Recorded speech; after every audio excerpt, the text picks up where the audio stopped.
Vishvasya Bhuvanasya Aditraha. So basically we're praying to Bhumi Devi, please support this yajna. Thank you for providing all the ingredients for this ceremony. So like that. So, okay, now you're going to use your right hand again and you're going to touch that rice potty just inside of that one. Om Danyamasi Dinihi Devam Pranaya Tudanaya Twabhyanahatva. So you're respecting rice. Rice is considered like wealth. Grains are wealth. If you have grains, then you can cook. Exactly, you can eat. So like Prabhupada often says, these days they're making nuts and bolts in factories, but if you can't eat nuts and bolts. So grain they can't make in a factory. God is giving grain. So grain is considered wealth. So we have some grain here that is going to be the support for the deity. Now if you can take the coconut off of the pot, and Mataji can hold just for a moment. And then you're going to place the pot onto this. Om Ajigraha Kalasyam Mayasam Vishvakya Indavaha Punaruja Nivasatsanaha Sahasra Dukashwadaraha Ayaswati Purmastasradihi. So this is the Kailash. So this Kailash is the pot, like when they churned the ocean of milk, out came a pot of nectar. So this was the Kailash. So in a little while there's going to be a hole that opens in your roof. Unfortunately I forget to tell you about that. And the demigods, the devatas are going to pour nectar into this pot. Yeah? Yeah. You're okay with that? Yeah. You keep watching the ceiling, you let me know. You see it? Yeah?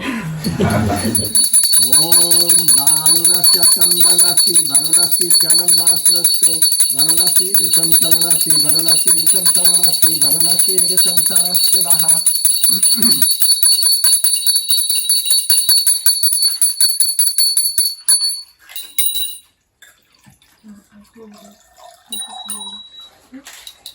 Okay, so that was the nectar. The hole's already sealed up. Okay. Okay, next, this one can get a little complicated. So you need to take the palm leaves, okay, and you're going to need to place them like this, okay, inside of the pot, facing me, but it should be open facing me, Om Ashvatena Nishidanam Parye Vasti Chakritaha Govaji Iti Kalasta Yat Sanata Purisham. Oh, yeah. Aryanaya Apalaha Pushpa Yasya Pushpinihi Bihaktati Shishita Sri Mansuna Hasanaha. Okay. So we've placed the nectar into the pot. The pot also has auspicious items in the bottom of it, all different types of auspicious items, rice and sopari and gold and different things. And then the palm leaves are representative, coming from the ashwata tree, which all healing herbs and medicines originally come from plants and trees. So that's there as medicinal properties. And now we've installed the coconut, or the kumbha has been placed there. And we know in India coconuts are used for so many different things, which I found out so many times. But of course, when it's hot, you can crack them open and drink the water. The pulp is also used. You can use the pulp once it's dried for so many things. And the husks they also use for cleaning.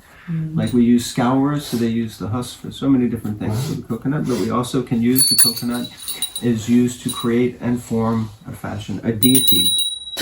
Okay, so now you're going to place the garland on the coconut.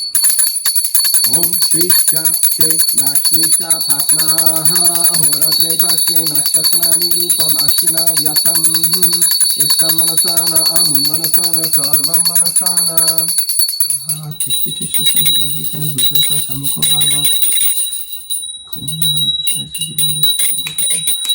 Yamgati Kuruvum Paramani Kurumi Om Lord Vishnu Paramam Param Sarapashanti Suryat Vidikashrata Santa Viprasoga Panyalo Jadam Satanamati Vishnu Horia Param Param Om Shanti Shanti Shanti